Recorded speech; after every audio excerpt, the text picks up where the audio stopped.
Hi everyone and welcome back to my channel. My name is Anna and I'm a knitter, sewist, spinner, maker living in Seattle, Washington. And today I'm going to talk to you about everything that I worked on in the month of June. Crazy that the year is half over. I'm sure everyone's saying that, but it went really fast. It's been an interesting year, so that's probably why it went fast. But June was an interesting month for me because I did not have as much time for making. I will say I did not do a ton of knitting this month, but I did a bunch of different crafts and I have things to show you. But I also went back to work, so I was like trying to adjust my schedule after having my baby. If you didn't know, if this is the first time you're watching my video, I had a baby in February. I just went back to work after my maternity leave. And so I'm like still getting back into the swing of a new routine, but I have been able to fit some making into my schedule. So I want to talk to you about what I've got. And then I will also answer some questions at the end, just because I don't have as much crafty stuff to talk about. I asked people to send me questions on Instagram, which if you do not follow me on Instagram, my handle is the same there as it is here. You can follow me over there. But I asked people to send me some questions and I will answer those after we talk about the crafts. So we will start with my knitting. I have like a partially finished object. And the first thing that I have is this little guy.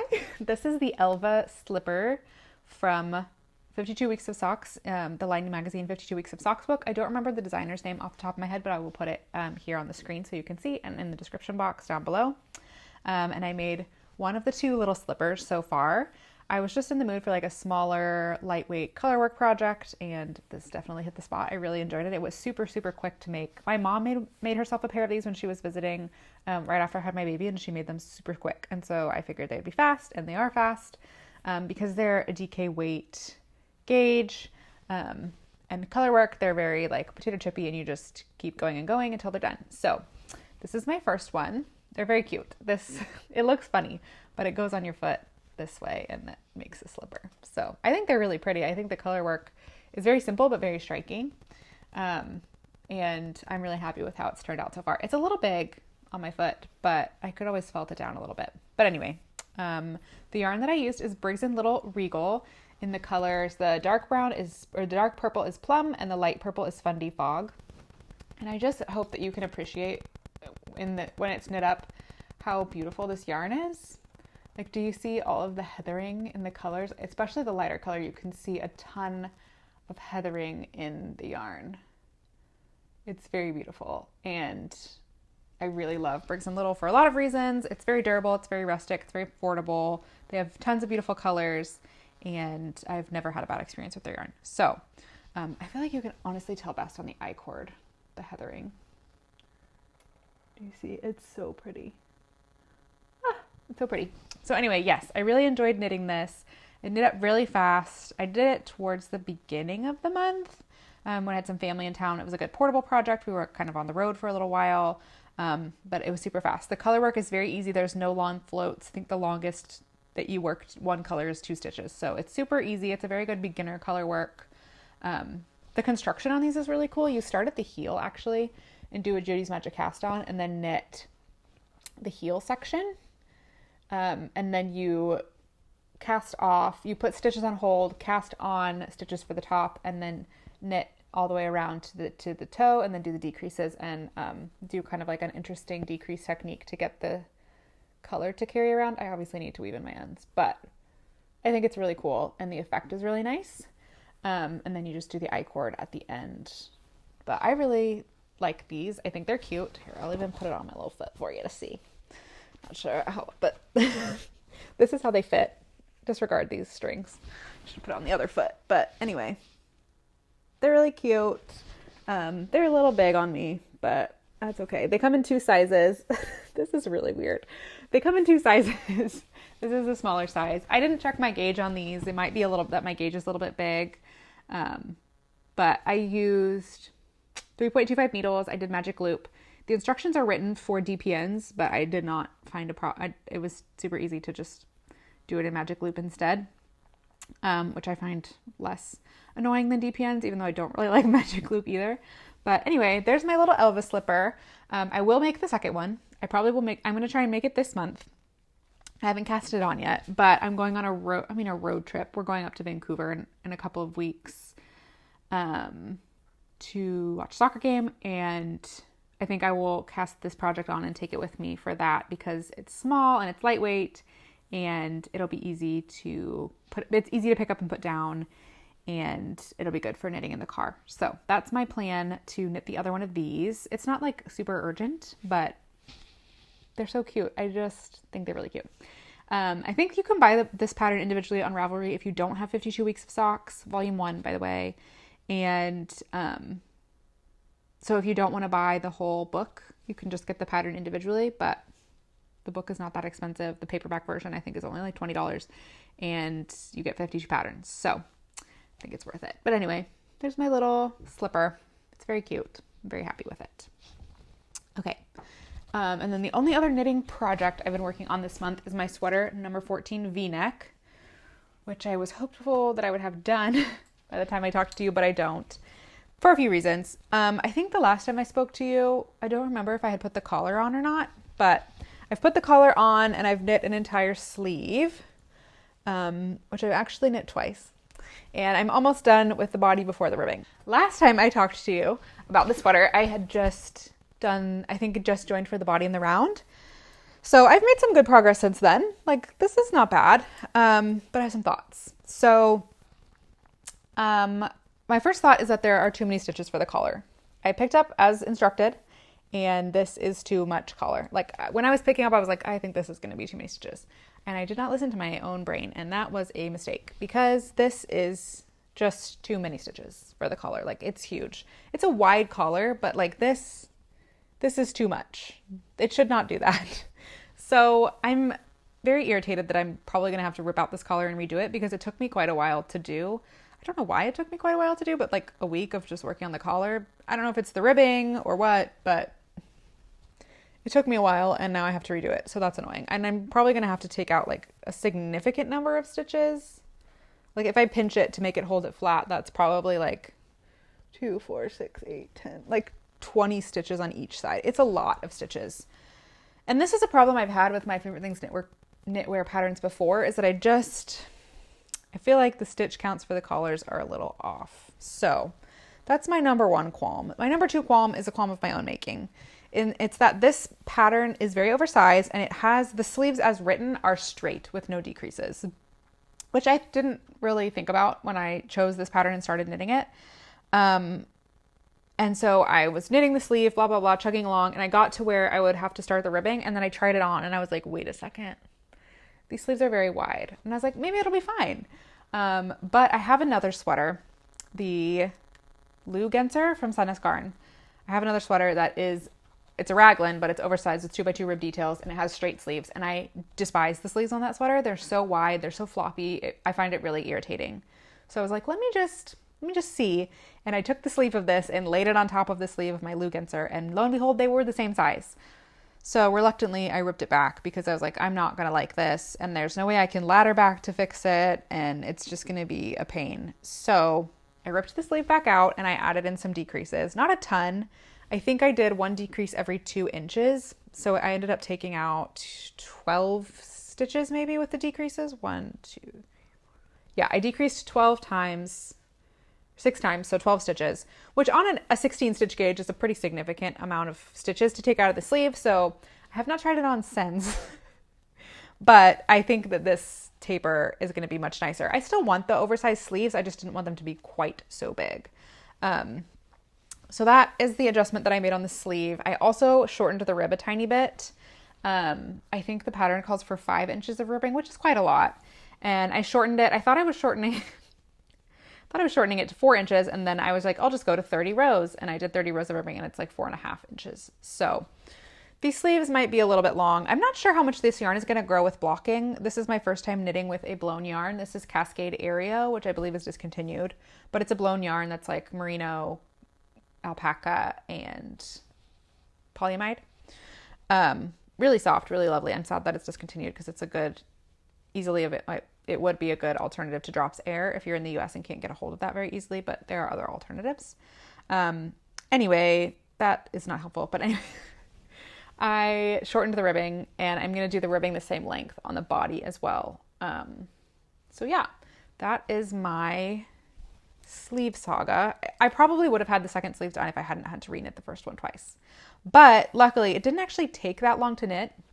The thing about going back to work is I go into my office 2 days a week. I work from home 3 days a week. So it's a good balance of being with my baby and like being independent and being an adult. And I'll talk about it more later. But anyway, that's a tangent we can talk about later. But I have more knitting time, I feel like, because I have my commute to and from work twice a day in the morning, or twice a week, which is about 45 minutes each way.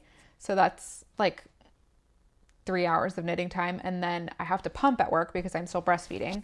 So I pump at work 3 times a day, which is about 20 minutes each. So that's another hour of knitting time because I'm knitting while I'm pumping. So that gives me like 3 hours of knitting time a day that I wasn't getting before. So I feel like as I like get more into the routine, I will be able to do more knitting because I have that like time where I'm not responsible for my child and can have nothing else that I can be doing. So I might as well be knitting. All that to say is that I knit this first sleeve, I think in like on the way to work and back for 2 days. And then I knit it again over 2 days of pumping. You know, like it actually didn't take me that long to reknit because I have dedicated uninterrupted knitting time now. So it was annoying to have to rip it back, but it didn't actually take, maybe it was just 1 day, maybe a day and a half. I don't know. I reknit the sleeve fairly quickly. So that was good. And the ribbing went pretty quickly, and I did the tubular bind off where you rearrange the stitches, which is my go-to for a 2x2 rib. I've tried not doing a tubular bind off. I don't like it. It looks so much nicer with, and it's an Italian bind off because I don't do the setup rows. The sewn bind off, I can't not do it. I just think it looks so much nicer with a sewn bind off. So that's what I did. And then, for like yarn management, because I was a little bit worried about how much yarn I was going to have for this pattern, I knit the front and back with one skein, and then I did another skein on the body and the collar. And then I used a brand new skein to do the sleeve, and it did not use a whole skein. So I'm using the rest of that skein to finish the body. And I have, where is it? This much left, which will probably get me to the prescribed length in the pattern for the body. And then I will do the second sleeve all the way done, do the ribbing on that, and then knit the ribbing on the body. And then I should probably redo the collar before I block it just because this yarn gets a little bit grippy. But I feel like, I'm making good progress. And if I continue to have this be my main project that I take with me when I go out, then I should be able to finish it fairly quickly. Like I'm going to probably try and finish knitting the body with this yarn today, which I think is manageable after the baby goes to sleep. And then I will cake up the second skein for the second sleeve, and I can do that this week going back and forth to work. I can probably finish the sleeve just with my work time, my work knitting time. And by that, I mean my commute and my pumping time. And then it's just ribbing really on the body. So hopefully it should go pretty quickly. And I think redoing the collar will be faster because it will have fewer stitches. The only other thing I want to say about the collar is that it has you knit it down. And that was all well and good until I got to this front section, which was looking good and neat before I knit it down, but now doesn't. So I'm thinking when I do it again, I may sew the collar down just because I feel like I can make it a little bit more neat if I sew it down, but I'll decide later. But anyway, I'm really quite pleased with this. Besides the collar fiasco, I don't mind. I mean, I feel like the pattern is fine. It's my favorite things knitwear patterns are pretty Spartan. Like there's not a lot of hand holding. They're very like simple and straightforward. But if you know what you're doing, I think it's really fine. And I'm looking forward to having this. Currently the weather is quite warm. It's like in the high 80s in Seattle, which is very abnormal. And we don't have air conditioning throughout our house. So I won't be wearing this anytime soon, but it'll be nice to have when it's done, and I can wear it to the office, which is air conditioned, or when the weather goes back to normal, which is like 70s. It can be crisp in the mornings or the evenings or whatever. So I'm excited to have this. It's cute, and I'm happy to have it done, and I'll be glad to have the yarn in my stash, blah, blah, blah. Anyway, that was a lot of yapping about the sweater, but I do think I will have it done by the next time I see you, and I mean it for real this time. So yeah, that's all my knitting projects that I've been working on. I do have a plan, which I have not swatched for yet, but I'm going to show you the yarn that I'm going to use, which it's this. It's knitted up. This is Drops Paris, which is a like worsted weight 100% cotton yarn. And I bought it 2 years ago to make this t-shirt. Actually, I'll show you. I have it right here. This is is it the lavender top? Which is a very pretty shirt, but I never wear it. I didn't gauge swatch for this, and the gauge is a little bit tight, and this shirt is quite heavy, and it just doesn't drape the way that I wanted it to. So I'm going to frog this and this, which I made with the leftover yarn. I also made this with the leftover yarn. I'm not going to frog that. It's Drops Paris, and I think it's the color denim. But I'm going to frog this, and I'm going to make the new camisole for My Favorite Things Knitwear. I think it's camisole number 10, which is a very, very simple boat neck, straight knitting camisole. So I'm going to frog this Sophie scarf that I made and swatch for it. It's a 17 stitch gauge, which I should be able to get with this yarn just fine. I just want to check the drape and make sure that I like it before I tear out that whole other top. But I think it will work. The pattern is written for 2 strands of knitting for olive yarn, pure silk, I think. But that should be able to get me gauge, and I think it will the design of that top will work well with a heavier yarn because it will drape a little bit nicely and it'll just give it a little bit more structure. So that's my next knitting plan. I'm trying to decide if I want to cast that on now so I can wear it soon, or if I want to just wait until I finish my sweater. But I'm going to swatch for it tonight. I think after I finish knitting the sweater, the ball of yarn I'm on for this sweater, I'm going to rip out that Sophie scarf and swatch for that sweater. Because I want to be able to wear it while it's still warm. And maybe, here's what I'll do. I'll try and finish it maybe for flock, which is coming up so quickly. So yeah, that is my plan for my one and only summer knit. I'm not really a summer knit girly, so that's going to be my summer knit this year, I think. Hi everyone, I'm back.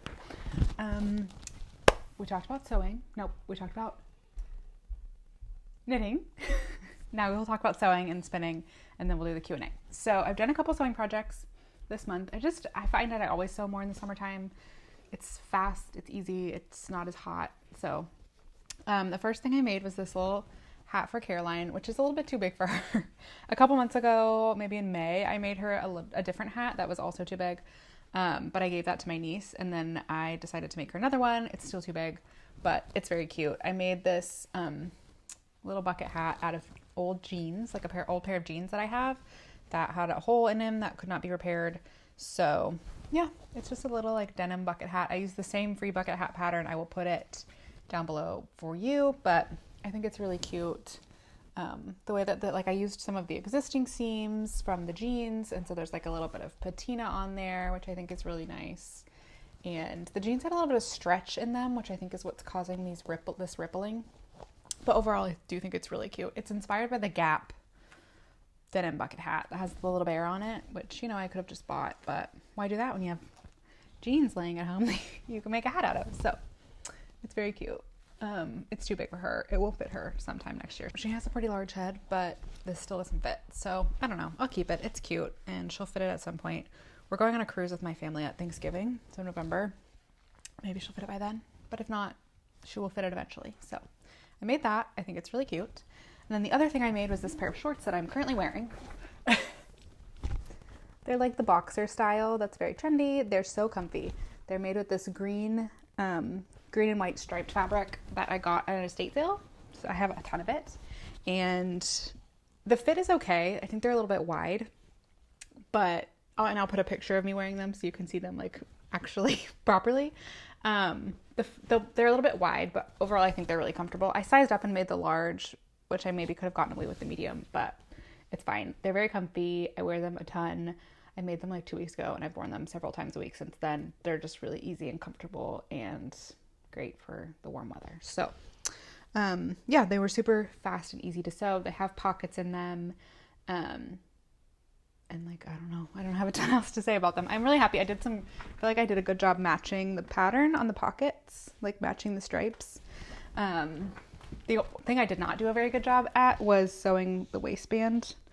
Like, these stitch lines should have been centered a little bit better, but overall I'm quite happy with it. They're really comfortable and I wear them a ton. So yeah, those are my sewing projects of the month. And that's it, really. And then spinning. I've been doing quite a lot of spinning. I did finish I finished the second bobbin. Where did it go? Here we go.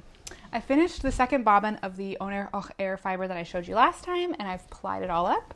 And these are my skeins. I wanted it all to be in one giant skein, but that did not work. Did not fit on the bobbin, so I have 2 little skeins. It's 200 grams of fiber, and I have a little bit less than 400 meters. So I have not checked my wraps per inch, but I'd say, and it's not the most even yarn, but I'd say I'm like comfortably at like a sport to DK with most of this yarn, and I'm really happy with how it came out. I think it's a really pretty. I did supported long draw with this fiber bat, so it's a true worsted yarn, or true woolen yarn, and I think it's really pretty. I think the color, it's not showing up great here because of the lighting, like my backlighting here, but it's kind of like pistachio ice cream, but not like true pistachio, like brown, a little bit brown with a green, and there's like oranges in it. I'll put a picture of it or a video so you can see it in good daylight, but I'm really pleased with it. I'm excited to knit with it. I'm not exactly sure what I'm going to make with it. I was hoping to get a little bit more yardage, frankly, than I have, but that's okay. Yeah, I'm not sure what I'm going to make with it. Maybe a hat or a shawl or a cowl or contrast color and some color work. I don't know, but it's so squishy, so squishy, and I'm really pleased with it as my first woolen spun yarn.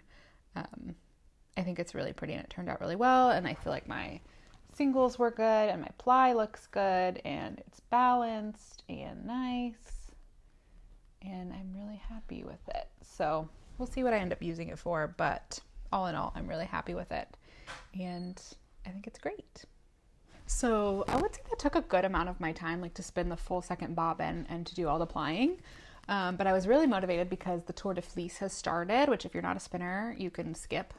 But Tour de Fleece is like a spinning challenge that runs concurrently with the Tour de France. And it's just about like spinning mostly. It's just like, it's just an opportunity where a bunch of people spin at the same time, and it's really fun.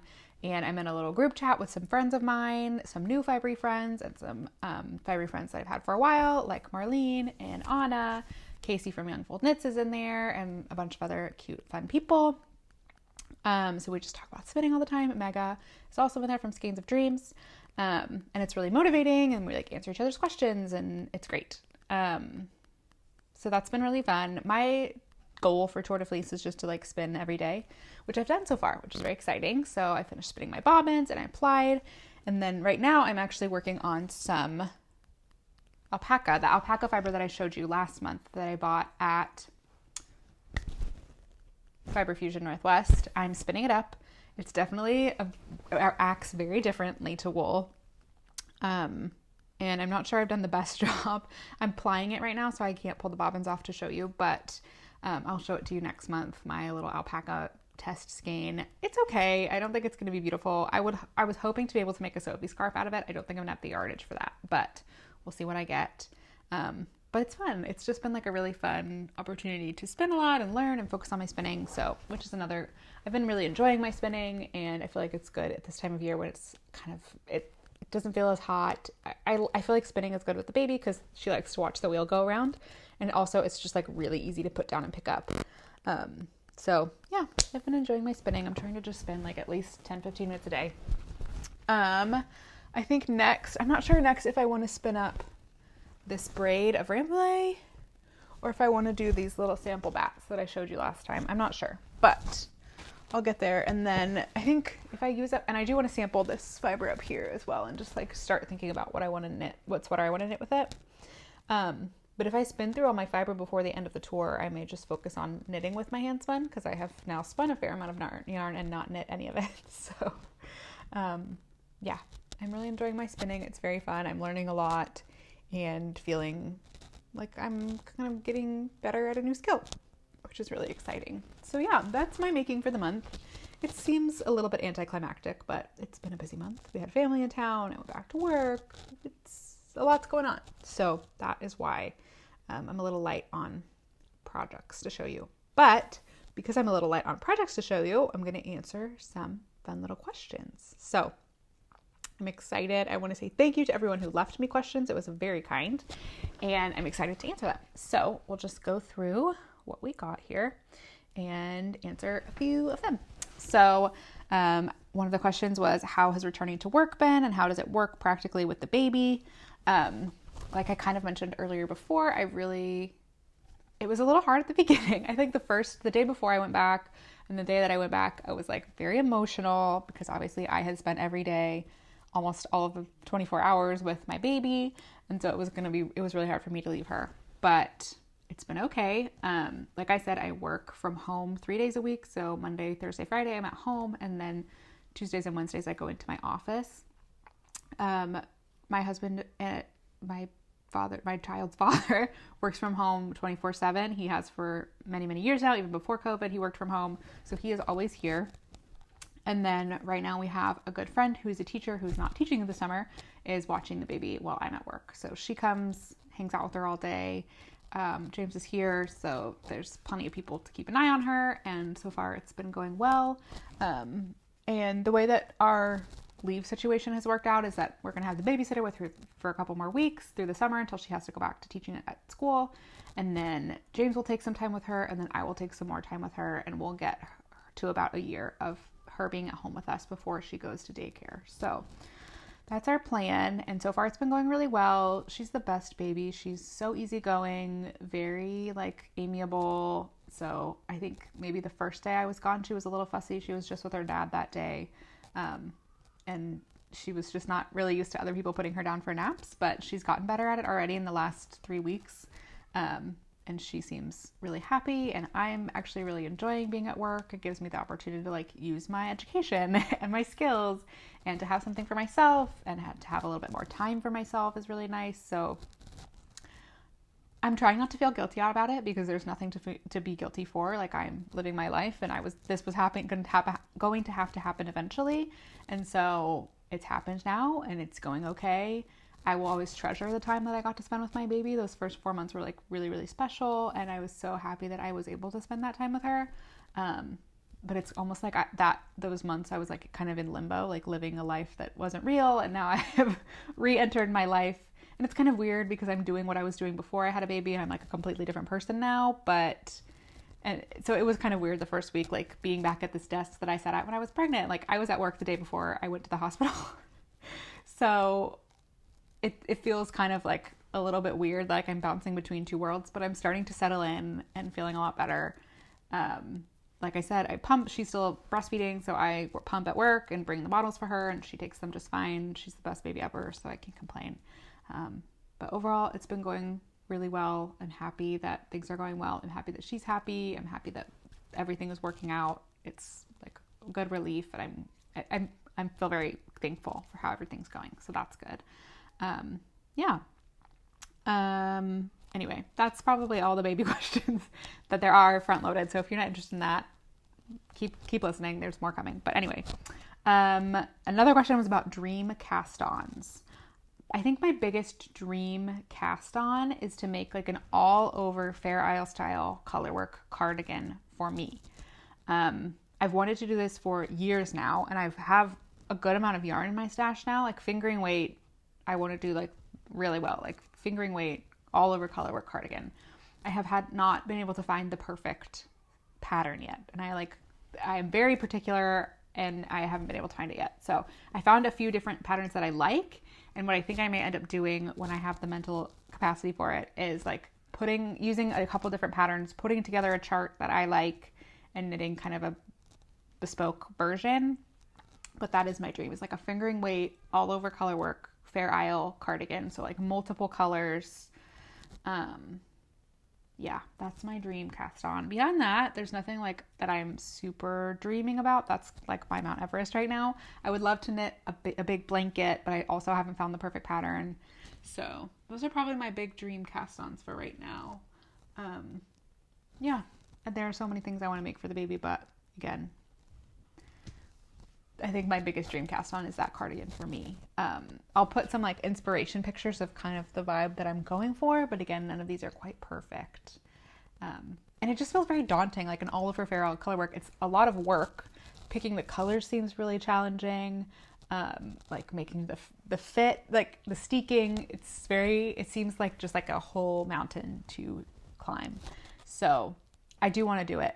I want to do it soon, but right now is not the time for me to cast that on. So someday I will, and I will love it. But anyway, that is my dream cast on. Another question is about dealing with yarn guilt. I don't really feel like I have yarn guilt. I have yarn in my, I mostly because this is relative, but I don't feel like I buy a lot of yarn. And until recently, I feel like I was knitting quite a lot. And so I was getting through, things were coming in and out of my stash at a good clip. This is my stash behind me. So it's significant, but it's not like overwhelming. I think the way to deal with yarn guilt is if it's feeling overwhelming, you need to stop buying and you need to start using so that you aren't like being stressed out by your possessions. But I have a fair amount of yarn, but a lot of it I have plans for or ideas for. And I like having a bit of a stash so that like if I have an idea of something I want to make, I can kind of go and dig and see what's available to me and if it would work.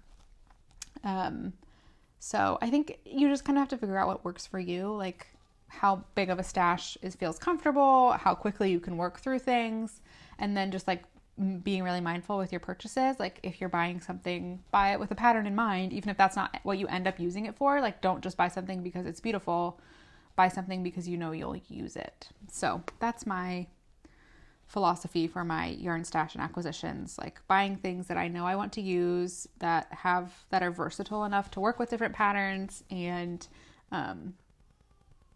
just knowing like what I like and what I want to use. What's my most worn handmade item? I think that would be my Amy slipover. I love that thing. I wear it all the time. I made it in 2022 and it is probably my most worn piece of knitwear for sure. And yeah, my most worn handmade item, the brown one with the collar. I love it. I think it's so versatile. It goes over all sorts of things. It's so comfortable. It's so easy. I really like it, which is why I made another one. And I probably will make more in the future. Like they're so great. They just go with everything. They're easy to put on. They're easy to dress up and dress down. And it's a great pattern. So if you can get your hands if you can get a hold of it, you should make one. I love it. If not, I have found a couple of similar patterns that are on Ravelry, accessible. You can buy as a single pattern in multiple languages, that I will link down below, because the Amy slipover is not a very accessible pattern, especially in the US. But that is by far and away my most worn handmade item. I think my second most worn is probably my Seasons cardigan by Ozetta, which I made in 2022.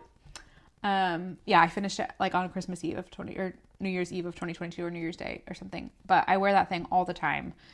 It's super comfortable. The only thing that I don't love about it is that the yarn I used pills really easily. It's 100% merino, and it just pills. So it always looks a little bit like scuzzy, which is annoying because it's such a nice cardigan and I wear it a lot.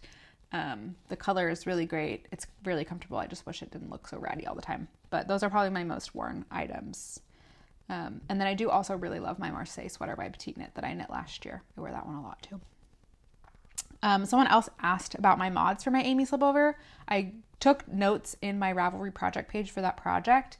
And like, I feel like they're fairly detailed that if you have the pattern, you could use my notes to make modifications. So I will link that down below for you as well, if you're interested in learning more about the modifications I made on my blue Amy slipover. But yes, my favorite type of fiber to spin. I feel like I haven't spun that many different types of fiber. I've spun Shetland, Jacob, BFL, Cheviot, Icelandic, alpaca, and now this Swedish one. I really enjoyed the Shetland Morit that I spun. I just had like a little sample of it. I really liked that, and I really liked what was it that I spun? The Jacob. I spun some Jacob that I really liked. I want to spin more BFL because I had just like a really little small sample of that as well. And I feel like it was super silky and it drafted really well. I want to try and spinning more of that. But those are the three that I've tried that I really liked a lot. I feel like, I don't know, I haven't spun enough to really like have a ton of experiences with this, but I almost wonder if I like the fiber preparation more than the fiber itself. I will have to get more experience with spinning before I figure that out. But yes. And then I had a question about my most used sewing project. I'm really bad at when I'm with my sewing projects about like making things that aren't quite perfect and then not wearing them. I really, really do love my Sid tie dress. I feel like the finishes on it are really nice. The fit is really good. I'm really pleased with that. I wear that a lot. I did a self-drafted dress in 2020, a white one that I wore a lot. It's not really breastfeeding friendly, so I haven't worn it recently. But that was a nice dress. And my pants, my Persephone pants, I have worn a lot, and my Pomona pants, like really loose pants. I wore a lot in my pregnancy, my Pomona pants, and then my Persephone pants. I have like a love-hate relationship with those pants because I do really like the look of them, but it's hard to get the fit really well. So I have a brown pair and a black pair and a white pair I used to have. I loved the white pair, but I shrunk them. The brown pair currently fits me really well. The black pair is actually a little bit big.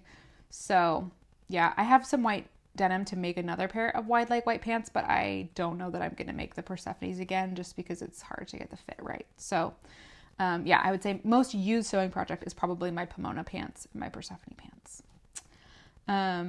Okay, and then the last question is, when do you knit versus sew, seasonal or both all the time? I would say I do both all the time. I probably sew more in the summer and knit more in the winter, but they're both kind of like all year round hobbies for me. So yeah, I hope that answers your questions.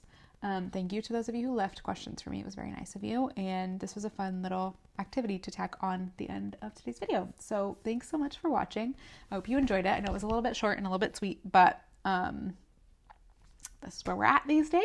And I appreciate your patience with me. I appreciate you all continuing to support me as my content transitions and changes and my lifestyle transitions and changes. I really do appreciate it. I appreciate you being here, and I appreciate you watching, and I love reading your comments and hearing from you. So thank you all so much for watching. I hope you're having a wonderful, wonderful July, and I will see you again very soon.